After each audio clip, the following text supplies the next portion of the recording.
Selamat siang, teman-teman guru dan juga rekan-rekan dimanapun berada. Perkenalkan, saya memberikan pengimbasan dari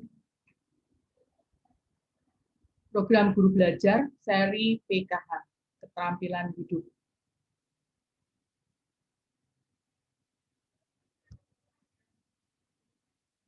Nah, apakah itu PKH?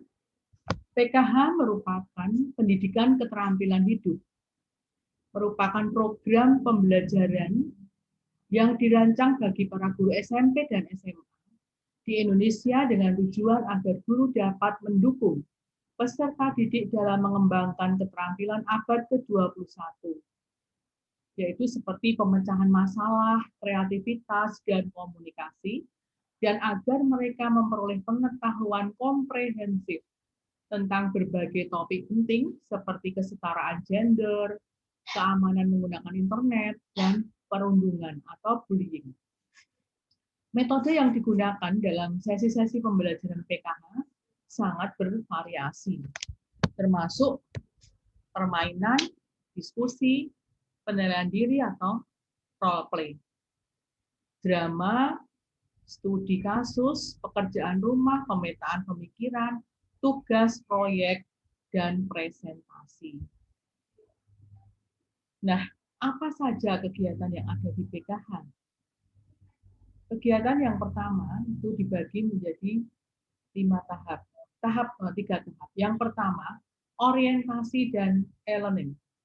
Pesertanya adalah guru semua mata pelajaran dan hanya guru dari jenjang SMP atau MTS, SMK, dan SMK. Tahap kedua, coaching klinik. Peserta adalah mereka yang telah menuntaskan tahap 1 atau orientasi dan learning dengan nilai minimal 70. Tahap ketiga yaitu pengimbasan. Peserta adalah mereka yang telah menuntaskan tahap kedua atau setelah mengikuti coaching klinik. Baik, apa saja yang dipelajari dalam PKH? Dalam kurikulum PKH ini terdapat 5 modul yang dilaksanakan dalam pertemuan dengan tema-tema yang perlu diketahui oleh para siswa-siswi, anak didik, sehingga dapat membentuk mereka menjadi remaja yang sehat dan bahagia.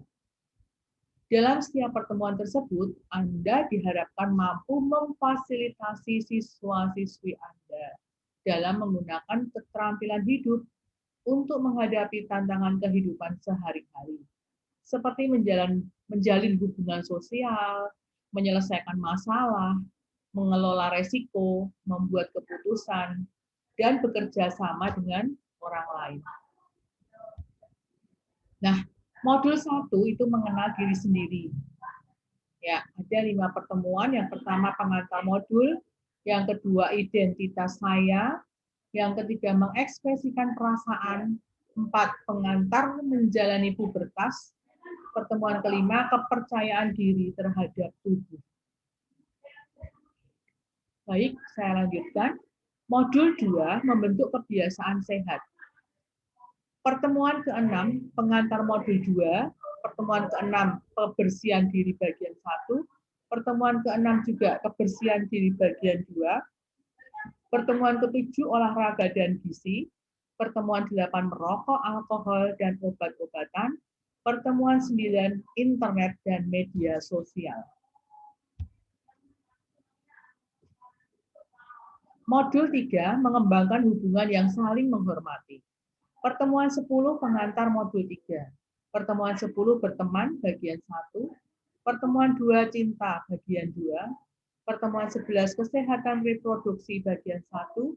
Pertemuan 12 kesehatan reproduksi bagian 2. Kemudian yang terakhir pertemuan ke-13 kesehatan seksual bagian 1. Modul 4 menciptakan dunia yang baik.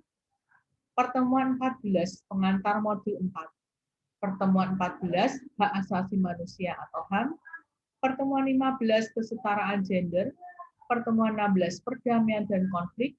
Pertemuan 17, kepedulian terhadap lingkungan, bagian pertama. Kemudian pertemuan 17, kepedulian terhadap lingkungan, bagian kedua. Pertemuan 18 ini ada modul 5, melakukan aksi bersama. Pertemuan 18, pengantar modul 5. Pertemuan 18, mengidentifikasi masalah. Pertemuan 19, menganalisis masalah. Pertemuan 20, menentukan sasaran dan tujuan. Pertemuan 21, merencanakan sebuah proyek. Kemudian pertemuan yang terakhir, ke-22, yaitu kesimpulan. Sekian dari kami tentang pengimbasan bagaimana kita selama belajar PKH, kemudian selamat belajar, terima kasih pada Bapak Ibu yang telah mengikuti BIMTEK program guru belajar dari Kemendikbud, yakni Pendidikan Keterampilan Hidup. Semoga ilmu ini bermanfaat bagi kita, para pendidik, dan bagi anak-anak kita sebagai generasi penerus bangsa. Salam PKH.